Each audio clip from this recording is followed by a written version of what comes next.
This is the Star News Brief. I'm Joeli Regi. The government will soon be able to monitor your internet footprints, including websites you secretly visit, to contain cyber threats and acts of terrorism. In new rules drawn up by the Interior Ministry, the state seeks to compel internet service providers to share such information about persons of interest. Companies that provide access to the internet would also be required to maintain records of users' internet activities and would be under compulsion to release them to the state. The government has developed the regulations to deal with emerging crime in the IT era, with the internet and social media becoming the new space for terrorism and radicalization. Get a copy of the Star e-paper for only 40 shillings by logging on to www.mgazzetti.com.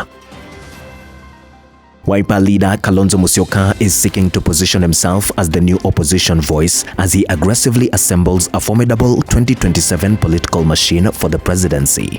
With the impending leadership vacancy at the giant Azimio la Umoja coalition following Raila Odinga's exit from local politics, the former vice president is painstakingly trying to convince the coalition not to look elsewhere for a new captain. Nandi Senator Samson Cherargei said it would not be automatic, however, for Kalonzo to inherit Raila's constituency. One day in 2009, Amina Abdallah was driving to work from her house in Bamburi Kisauni sub-county when she saw something shocking and pitiful that would change her life. Abdallah had to call out the people who were laughing, rebuking them in public.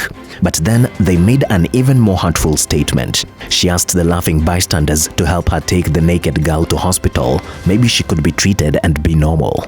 She had to offer them money, and minutes later, the naked girl was in Abdallah's car. A lasso was wrapped around her for dignity. That's how Chief Government Pathologist Johansen Oduor responds when asked the inevitable question, why does he work on the dead? Isn't he disturbed?